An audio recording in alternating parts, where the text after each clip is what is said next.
பண்டைய காலத்தில் கொடுக்கப்பட்ட மிகவும் கொடூரமான தண்டனைகள் என்னென்ன?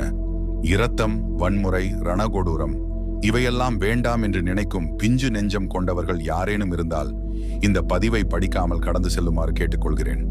ஆகவே இந்த பதில் சற்று ராவாகவே இருக்கும். 18-11 வயது வந்தவர்கள் மட்டும் அணுகவும். கொடுமைன்னு கேஆவிலுக்கு போனா அங்க ஒரு கொடுமைய பிடிச்சு ஆட்டுச்சாம். அந்த மாதிரி கொடுமையிலும் கொடுமை என்ன? இது கொடுமை என்று சொல்லும் அளவுக்கு பண்டைய காலத்தில் தண்டனைகள் இருந்துள்ளது. அது சரி, தப்பு செஞ்சவன் தண்டனையை அனுபவிச்சுதான ஆகணும். அப்பதான குற்றங்களும் நிகழாவண்ணம் சமாளிக்க முடியும். சரிவாங்க, இந்த கொடிய தண்டனைக்குள் நாமும் மூழ்குவோம். சிலுவையில் அறையப்படுதல் கிமு 6ஆம் நூற்றாண்டிலிருந்து கிபி 4ஆம் நூற்றாண்டு வரை இந்த தண்டனையானது ரேமானியர்கள், பெர்சியர்கள், கிரேக்கர்களின் மத்தியில் புழக்கத்தில் இருந்துள்ளது. குற்றம் சாட்டப்பட்ட நபர் சாட்டையால் அடிக்கப்பட்டு, கை கால்களில் ஆணிகளால் அடிக்கப்பட்டு, ஒரு பெரிய மர சிலுவையில் இட்டு ஊருக்கு ஒதுக்குப்புறமாக நடு போட்ட காட்டுல உயிருடன் நட்டு விடுவார்கள். இந்த தண்டனையை அனுபவிக்கும் குற்றவாளிகள் வெயில், மழை மற்றும் குளிர் ஆகியவற்றுடன் 2 நாட்கள் போராடி பிணம் திண்ணி கழுகுவிடம் கடி வாங்கி மரண வலியுடன் உயிரை விடுகின்றனர். இயேசு கிறிஸ்துவின் மீது பழிச்சுமத்தி இந்த தண்டனையை தான் கொடுத்தார்கள். இயேசு கிறிஸ்து பிறப்பதற்கு 500 ஆண்டுகளுக்கு முன்பிலிருந்தே இந்த தண்டனை வழங்கப்பட்டு வந்துள்ளது. ஜப்பான் மற்றும் சீனாவிலும் இடைக்கால கட்டத்தில் இந்த தண்டனை வழங்கப்பட்டதாக வரலாற்றில் பதிவாகியுள்ளது. விலங்குகளை பயன்படுத்திக் கொள்ளுதல். பண்டைய கால ரோமானியர்கள் பொழுதுபோக்கு கேளிக்கைகளுக்கு எவ்வளவு முக்கியத்துவம் கொடுத்தார்களோ அதே அளவுக்கு எதிரிகளை துன்புறுத்தி ரசிக்கிறதிலும் ஆர்வம் காட்டியுள்ளனர். குற்றவாளிகளை ஒரு பெரிய மைதானத்தின் நடுவில் தனியாக விட்டு விடுவாங்க. சிங்கம், புலி, சிறுத்தை, காட்டெருமை போன்ற விலங்குகளை மைதானத்தில் விட்டு அந்த விலங்குகளால் அவர்கள் சாகிறதை பார்த்து மக்கள் ரசிப்பார்கள். சில சமயம் அடிமைகளையும் பொழுதுபோக்கிற்காக இந்த முறையில் கொல்லப்பட்டுள்ளார்களாம்.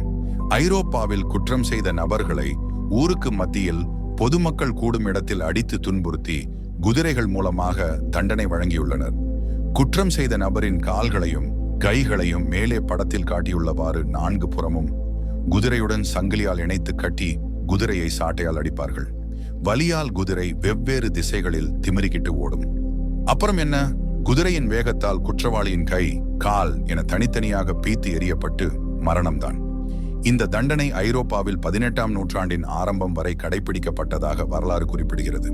தோலை உரித்தல்.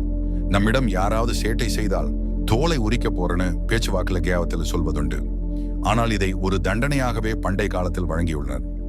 ரொம்ப சித்திரவதை நிறைந்த மிருகத்தனமான இந்த தண்டனையில் கைதியின் உடலில் இருக்கும் தோல் உரிக்கப்படுமாம். கழுமரம் ஏற்றுதல். 15ஆம் நூற்றாண்டில் ருமேனியா நாட்டில் யாரெல்லாம் டிராகுலானு மதத்திற்கு எதிரான சாத்தான் சந்தேகப்பட்டாங்களையா அவங்களை எல்லாம் கை கால்களை கட்டி கூர்மையான கம்பத்தின் மீது உயிருடன் ஏற்றி அமர வைத்து மேலே நிமிர்த்தி அந்த கழுமரத்தை நட்டு விடுவார்கள். கழுமரத்தின் கூர்மையான பகுதி தண்டனையாளரின் ஆசன வாயில் வழியாக அவர்களின் எடையை பொறுத்து மெல்ல மெல்ல இறங்கி முதுகு, கழுத்து மற்றும் வாய் வழியாக வெளியே வந்து மரண வலியுடன் உயிரை கொள்ளுமாம். எரித்துக் கொள்ளுதல். இந்த முறையில் தண்டனைக்குள்ளான கைதியின் ஒவ்வொரு உறுப்பையும் தனித்தனியாக எரித்து சித்திரவதை செய்வார்களாம். கைகள், கால்கள், வயிறு என ஒவ்வொரு பாகமாக எரிக்கப்பட்டு இறுதியாக மரணம் உண்டாக்கப்படுமாம். இந்த தண்டனையானது உலகத்தின் பல பகுதிகளில் பயன்படுத்தப்பட்ட தண்டனை முறையாகும். 2ஆக அறுத்து கொள்ளுதல். இந்த தண்டனையானது உலகத்தின் பல பகுதிகளில் பயன்படுத்தப்பட்ட தண்டனை முறையாகும். உதாரணமாக ஐரோப்பாவில் ரோமானிய பேரரசின் கட்டுப்பாட்டில் இருந்த பகுதிகளிலும் ஸ்பெயின் மற்றும் ஆசியாவின் சில பகுதிகளிலும் இந்த தண்டனை முறை பின்பற்றப்பட்டுள்ளது. பாலியல் தொழில் செய்பவர்கள், நாட்டுக்கு துரோகம் செய்பவர்களுக்கு இந்த தண்டனை வழங்கப்படுகிறது. 17ஆம் நூற்றாண்டு வரை இந்த தண்டனை புழக்கத்தில் இருந்திருக்கிறது. லிஞ்சி தண்டனை முறை நீடித்த தண்டனை அல்லது 1000 வெட்டுக்களால் தண்டனை என்று அழைக்கப்படும் இந்த மரண தண்டனையானது பண்டைய சீனாவில் கடைபிடிக்கப்பட்ட ஒரு கொடூரமான தண்டனை முறையாகும். இந்த முறை கிபி 900 வரை பின்பற்றப்பட்டதாக வரலாறு கூறுகிறது. மக்களை குற்றம் செய்யா வண்ணம் பயமுறுத்துவதற்கு இது போன்ற கடுமையான தண்டனைகள் பண்டைய காலத்தில் வழங்கப்பட்டுள்ளது. ஆனால் இன்று கொலை, கொள்ளை, கற்பழிப்பு ஆங்காங்கே நடந்த வண்ணம்தான் உள்ளது. பண்டைய காலத்தில் கொடுக்கப்பட்ட தண்டனை மாதிரி பொதுமக்கள் முன்பு மக்களை குற்றம் செய்யா வண்ணம் பயமுறுத்துவதற்கு இது போன்ற கடுமையான தண்டனைகள் பண்டைய காலத்தில் வழங்கப்பட்டுள்ளது. ஆனால் இன்று கொலை, கொள்ளை, கற்பழிப்பு ஆங்காங்கே நடந்த வண்ணம்தான் உள்ளது. பண்டைய காலத்தில் கொடுக்கப்பட்ட தண்டனை மாதிரி பொதுமக்கள் முன்பு ஒரு கொடிய தண்டனைகளை இந்தியா போன்ற நாடுகள் பின்பற்றினாலே கற்பழிப்பு போன்ற கொடிய தண்டனை குறைய வாய்ப்பு இருக்கும். இப்படித்தான் பண்டைய காலத்தில் தவறு செய்பவர்களுக்கு தண்டனையாக வழங்கி வந்துள்ளனர்.